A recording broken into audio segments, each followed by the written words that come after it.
Good morning students. आज हम अभ्यास प्रश्नों में चौथा प्रश्न करेंगे। चौथा प्रश्न है आपका, दिए गए वाक्यों में रेखांकित शब्दों के वचन बदलकर इन वाक्यों को फिर से लिखिए। पहला वाक्य देखिए, बारिश से नालियों में पानी भर गया है। रेखांकित शब्द नालियों बहुवचन है, इसका एक वचन बनाएंगे, बारिश से नाली में पानी भर गया है। अगला वाक्य है, जंगल से लकड़ी काट कर ले आओ। लकड़ी शब्द एक वचन है, तो पुनः वाक्य बनाने पर जंगल से लकड़ियां काट कर ले आओ बनेगा। तीसरा वाक्य है, मजदूर ने हड़ताल खत्म कर दी है। यहाँ पर मजदूर एक वचन है, लेकिन इसका बहुवचन बनाने के लिए मजदूर के साथ वर्ग शब्द लगाया जाएगा। कुछ शब्दों में यही पहचान होती है, जैसे पाठक के साथ पाठकगण लगता है, कवि के साथ कविगण लगता है। इसी प्रकार मजदूर के साथ मजदूर वर्ग शब्द लगकर इसको बहुवचन बनाया जाता है, या मजदूर लोग भी कह सकते हैं। तो इस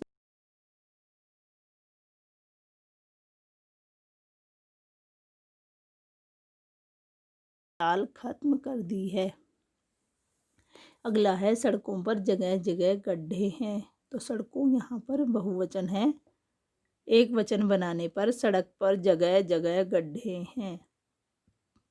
अगला है, कल से बिटियाँ है ये भी स्कूल जाएंगी, मतलब जो बालिकाएं हैं उनके लिए आया है यह शब्द।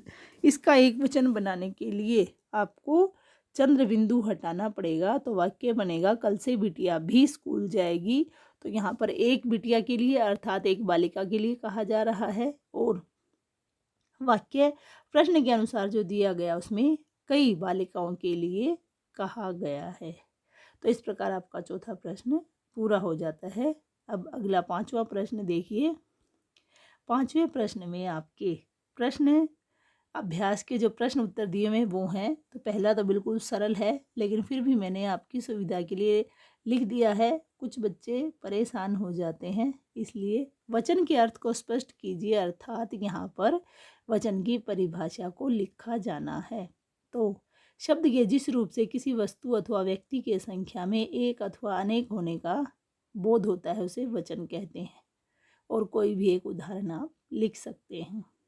अगला है, एक वचन और बहुवचन से किसका बोध होता है, लिखिए।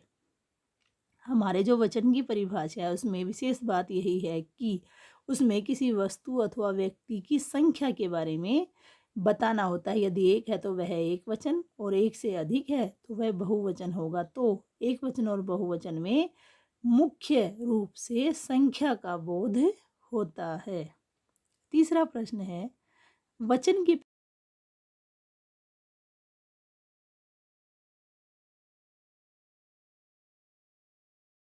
यहाँ पर पहचान कैसे की जाती है यह तो बता दिया है, और उदाहरण आप कैसे भी इसका दे सकते हैं।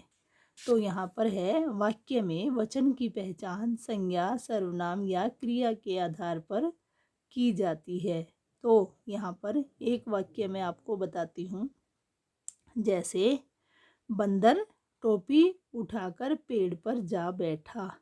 तो टोपी यहाँ पर क्या है, संज्ञा शब्द है।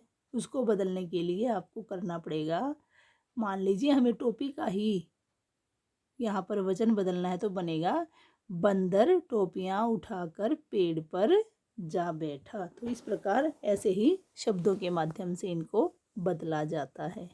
अगला प्रश्न है, वचन परिवर्तन के कोई 3 नियम लिखिए। हालांकि हमारे वचन परिवर्तन के कई नियम हैं, लेकिन यहाँ पर 3 नियमों के बारे में हम बात करेंगे। पहला, अकारांत स्त्रीलिंग शब्दों के अंत में ए जोड़कर। अकारांत का मतलब होता है कि जब कोई शब्द बोला जाता है तो पीछे से ए की ध्वनि आना। जैसे उदाहरण मैंने दिया है, रात, ए की आवाज़ आ रही है, और इसका बहुवचन बनेगा रातें, तो ए की मात्रा यहाँ लग जाती है।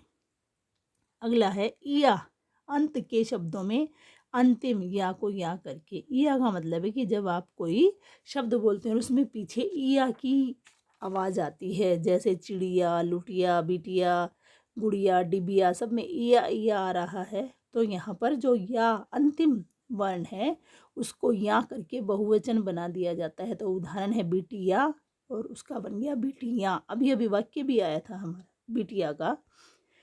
अगला जो